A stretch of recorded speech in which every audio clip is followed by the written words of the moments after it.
Assalamualaikum warahmatullahi wabarakatuh, dulur-dulur channel PKS Gedung Kandang.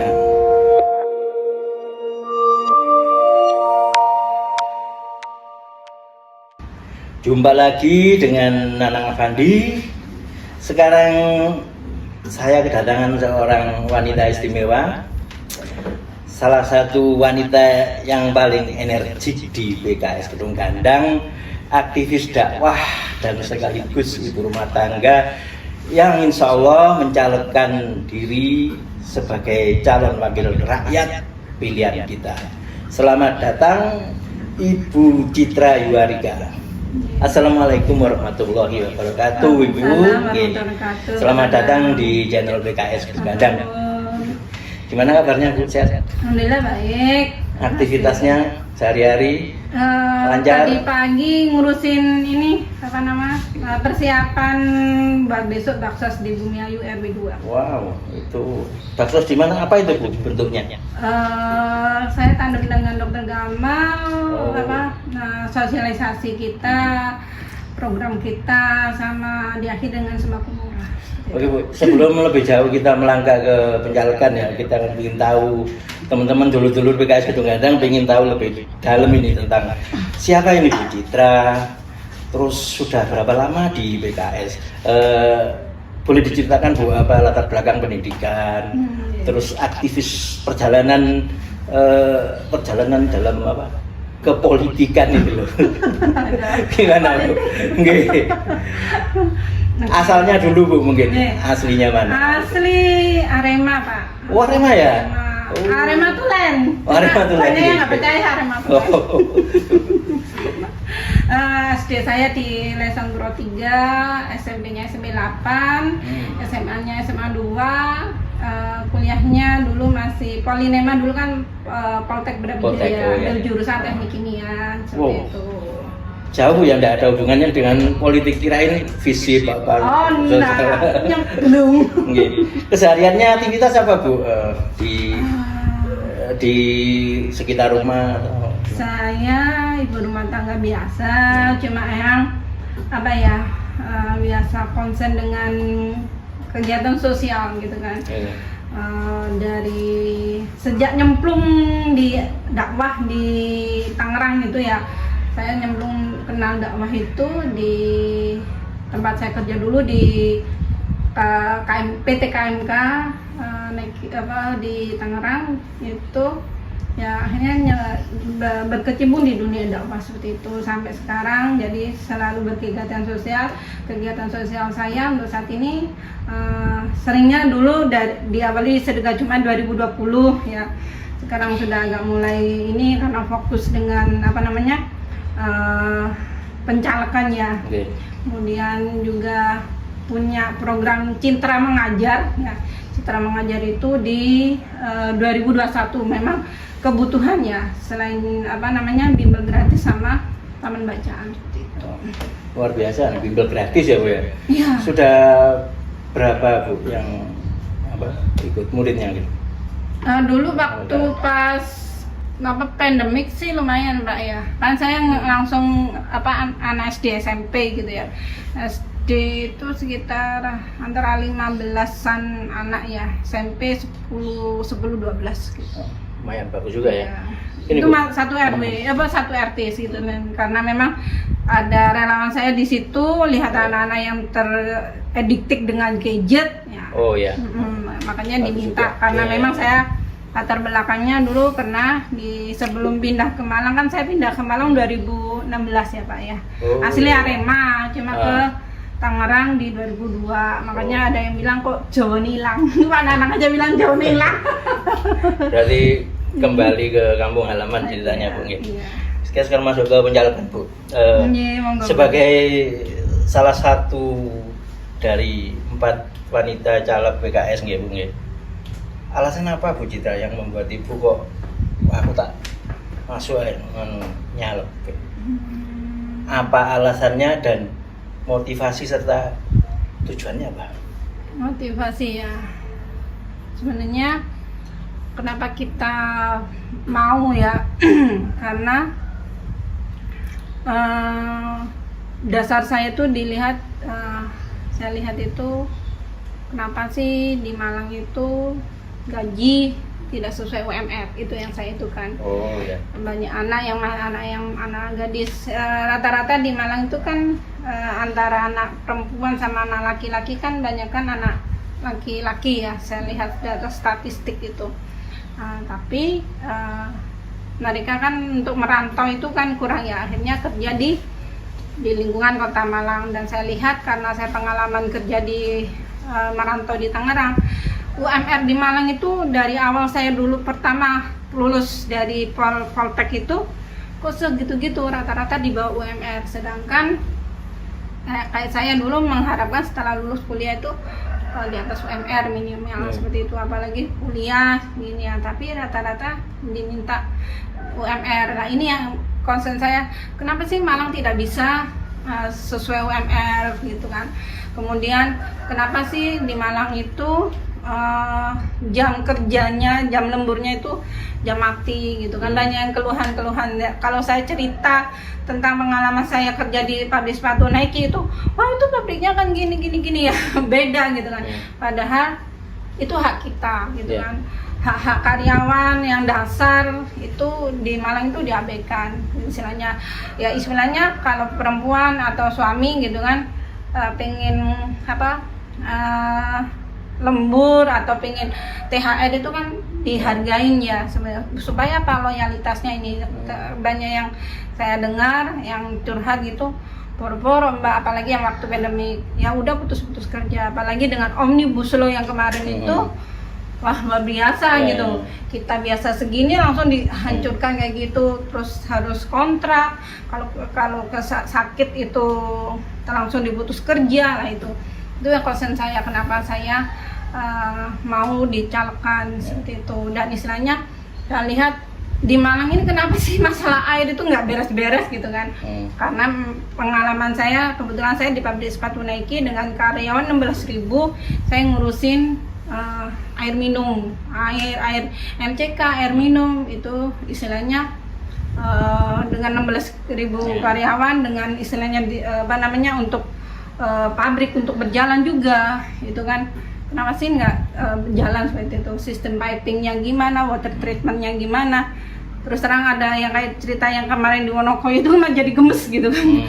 Kenapa perumahan itu tidak memfasilitasi water treatmentnya gitu kan? PDAM kok seperti ini gitu kan? Bayar tapi kita membayar sebagai kewajiban kita, hak kita tidak terpenuhi gitu.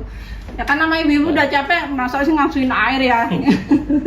Masya Allah ini Bu Citra ini, dengan adanya keterwakilan perempuan di parlemen ini, subhanallah ini, Masya Allah, benar-benar akan mewakili para tenaga kerja wanita yang tadi akan Ibu perjuangkan, insya Allah ya. Oke, Bu, menurut Ibu kenapa sih kok harus ada caleg perempuan? Apa pentingnya? Kenapa pentingnya caleg perempuan ya? Karena menurut saya ya istilahnya di pemerintahan atau istilahnya kehidupan di pemerintahan itu juga kan ada laki-laki dan ada perempuan, istilahnya seperti itu. Kemudian kita pun juga harus bisa meregulasi kebutuhan para perempuan. Kalau istilahnya calegnya semua laki-laki, gimana meregulasi perempuan? KDRT perempuan bagaimana? Pelecehan perempuan di mana? Saya pun juga pernah melihat waktu SMA dulu gitu ya. Di tengah jalan terus ada, maaf ya memang tidak semua laki-laki yang langsung jelek gitu, ya Allah gitu. Seperti itu istilahnya. Terus saya lihat untuk di Kedung Gandang itu kemarin terakhir bahwa angka perceraian itu paling tinggi adalah di Kedung Gandang dan usia muda gitu kan. Kadang saya dengar udah usia baru 25 sudah menikah 2 kali 3 kali. Nah ini kan bagaimana dengan anaknya? Terus kadang hak asuh anaknya gimana? Kemudian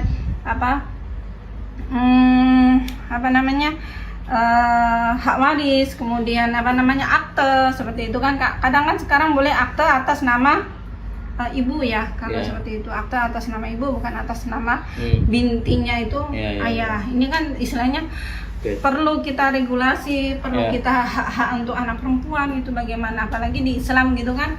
akhirnya kan hak warisnya kan tidak terdapat Ya, ya, ya. seperti itu. Oke Bu Citra, ini di tengah tahun-tahun politik, tahun-tahun pencalekan ini kita lihat di luar sana ini Bu, begitu banyak juga para kompetitor dalam tanda petik. Betul. Nggih.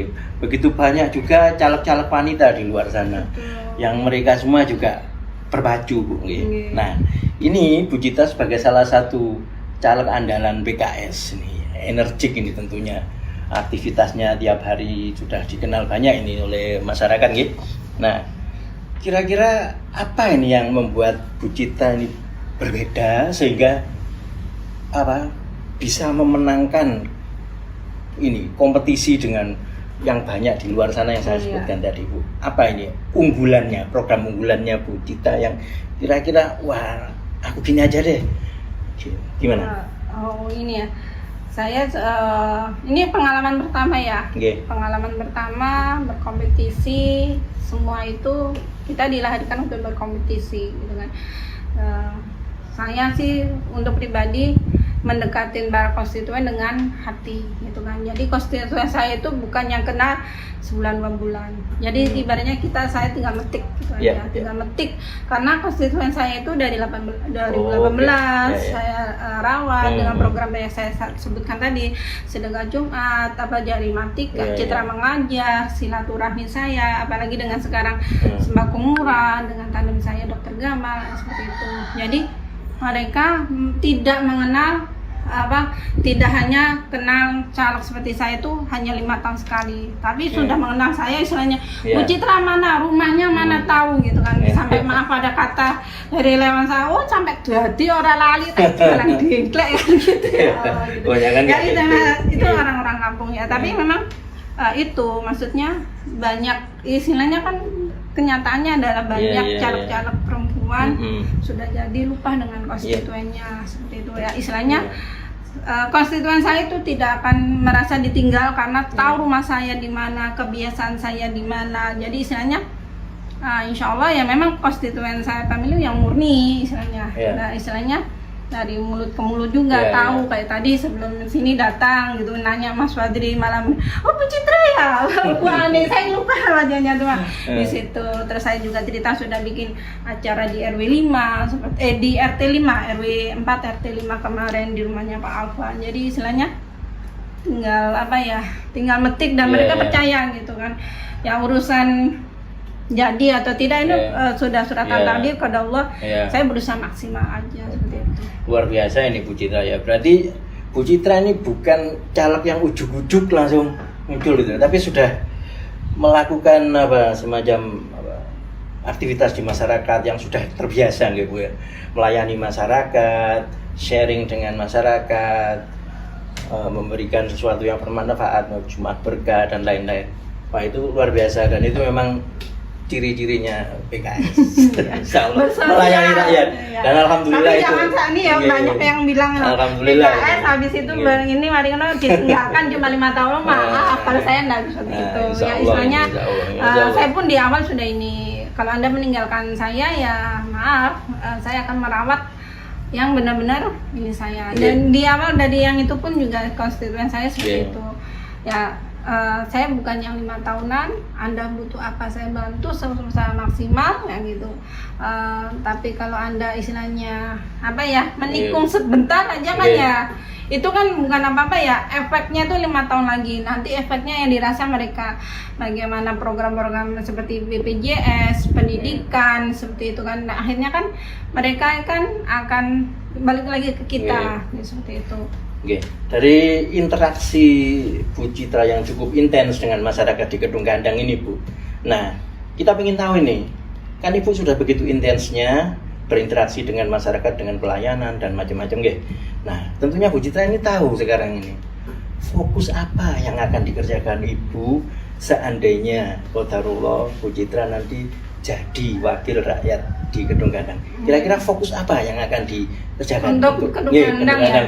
Untuk Kedung Gandang mungkin apa yang saya lakukan bila qadarullah dapat amanah untuk jadi anak ya.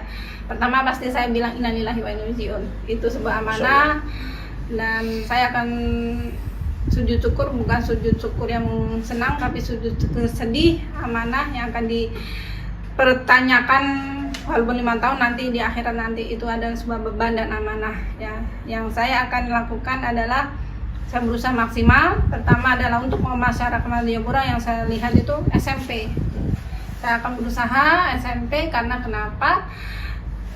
Saya lihat di BTU itu kan semakin banyak perumahan ya. Tapi kalau seperti di mana? Lesonpuro itu SMP-nya udah 2 ya, SMP 21 sama SMP 27. Di Merokandang sudah ada SMP-nya 22. Kemudian di Bumi Ayu SMP 7, SMP ini ya. Sedangkan Madiopuro termasuk padat, kelurahan padat ke-3 setelah Kota Lama, kemudian Sawojaja dan Madiopuro. Ya, itu tidak ada SMP. Susah gitu kan, banyak akhirnya kita tahu bahwa di BTU itu adalah keluarga muda. Rata-rata kalau perumahan baru kan keluarga muda ya. Makanya saya akan berusaha untuk SMP. Dan kemudian karena pengalaman pribadi saya gitu kan, saya kemarin menyekolahkan anak saya SD gitu. Kenapa SD itu sistem zonasi tidak dilakukan ya, tidak dilakukan murni gitu kan, hanya berdasarkan umur gitu kan. Walaupun orang kabupaten, tapi ya, maaf ya mungkin bisa dikonfirmasi lagi di pernyataan saya salah atau benar. Ternyata ada yang dari kabupaten, kakak kabupaten bisa masuk ke sekolah ke kota.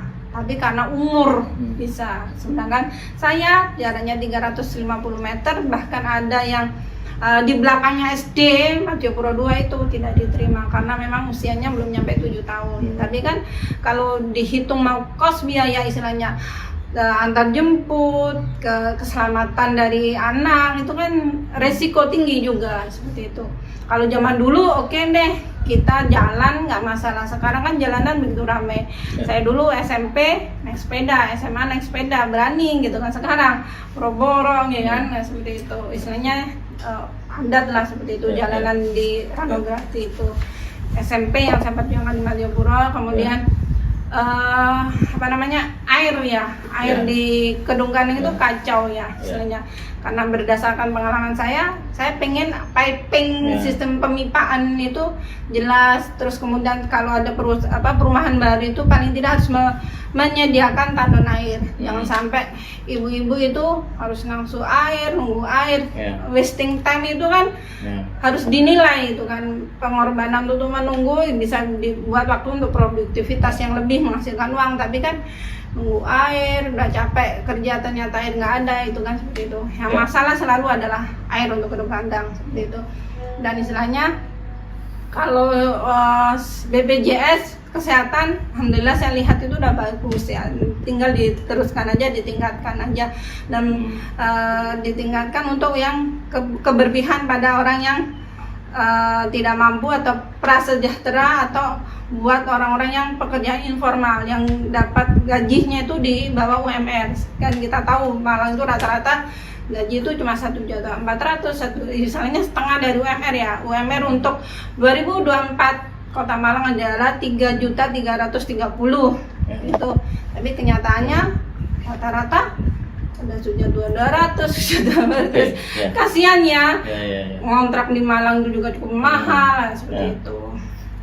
Berarti kalau bisa saya sederhanakan, program-program unggulan Bu Citra yang akan diperjuangkan oleh Bu Citra itu satu, adanya SMP ya di BTU ya. Di Madiopuro. Oh, di Madiopuro ya. Terus yang kedua, air bersih.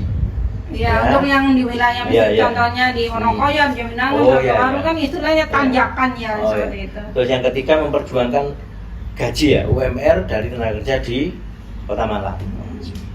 Masya Allah, ini perjuangannya. Kita doakan Bu Citra ini nanti lancar sampai insya Allah diamanai oleh Allah sebagai wakil kita. Ada pesan-pesan dan sekaligus closing statement untuk warga Kedung Gandeng khususnya. Monggo. Closing statement untuk warga Kedung Gandeng, pesan-pesannya mohon dukungannya, mohon kepercayaannya bahwa ini adalah amanah. Insya Allah untuk para pemilih di Kedung Gandeng, saya Citra, saya di Madiopuro, wilayah Madiopuro. Insya Allah saya berjuang untuk beramanah, amanah untuk rakyat. Nanti kalaupun memang itu ditakdirkan, waktu, tenaga, pikiran adalah untuk rakyat. Jadi saya berusaha untuk yang terbaik untuk masyarakat Kedung Kandang, mohon dukungannya dan doa dan serta suaranya. Matur nuwun.